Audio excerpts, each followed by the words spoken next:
नमस्कार बच्चों, मैं राजेंद्र कुमार, व्याख्याता समाजशास्त्र, राजकीय उच्च माध्यमिक विद्यालय चकमराजा श्री गंगानगर से। आज हम वैकल्पिक विषय समाजशास्त्र पर चर्चा करेंगे।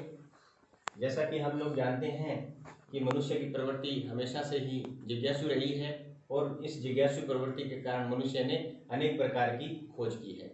तो इसी खोज का एक परिणाम है कि 1838 में एक नए विषय समाजशास्त्र की रूप में उत्पत्ति हुई और इसकी उत्पत्ति जो है यूरोप में, फ्रांस में हुई और इस विषय के जो जनक हैं वो अगस्त कॉम्ट को माना जाता है।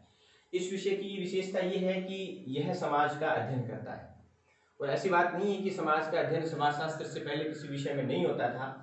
समाज का अध्ययन जो है वो समाजशास्त्र से पहले अन्य विषयों में भी होता था, जैसे खगोल शास्त्र है, जैसे दर्शन शास्त्र है, इतिहास है, राजनीति विज्ञान है, अर्थशास्त्र है, भूगोल है और कृषि विज्ञान है। ऐसे अनेक सामाजिक विषय हैं जिनमें समाज का अध्ययन किया जाता था। लेकिन उनमें और इस विषय में फिर क्या अंतर है, तो इसमें हमें देखना ही पड़ेगा कि जब हम देखते हैं कि 1838 के आसपास, उससे कुछ समय पहले यूरोप में दो महत्वपूर्ण घटनाएं घटित हुई थी।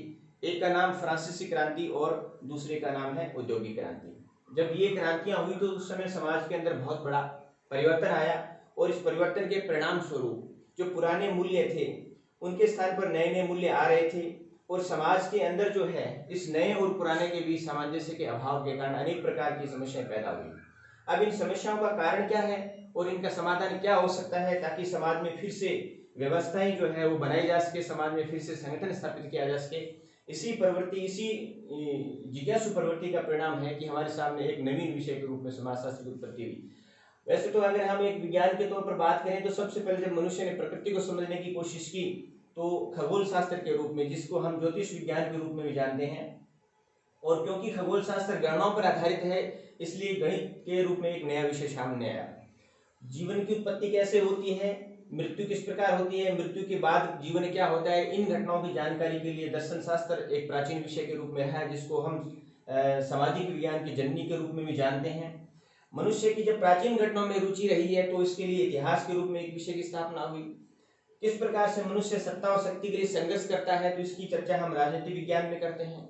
मनुष्य जो है अपने जीविकोपार्जन के लिए जिन आर्थिक गतिविधियों का संचालन करता है उनका हम वैज्ञानिक तरीके से अध्ययन अर्थशास्त्र नामक विषय में करते हैं। जब मनुष्य ने जलवायु और प्रकृति को समझने की कोशिश की तो भूगोल नामक विषय की उत्पत्ति हुई और इसी प्रकार से जब मनुष्य की कृषि कार्य में रुचि हुई तो कृषि विज्ञान के रूप में एक विषय जो है वो सामने आया। अब हम बात करेंगे कि समाजशास्त्र जो है उस विषय की जो सबसे बड़ी खासियत ये है कि वो जो जितनी भी सामाजिक घटनाएं हैं उन सभी घटनाओं को जोड़ करके यानी समग्रता के साथ अध्ययन करता है, क्योंकि समाजशास्त्र ऐसा मानता है कि सभी घटनाएं, चाहे वो आर्थिक हो, राजनीतिक हो, सामाजिक हो, सभी घटनाएं एक दूसरे से जुड़ी हुई होती है, एक दूसरे को प्रभावित करती है। हम उनको पृथक पृथक रूप से नहीं देख सकते हैं। धन्यवाद।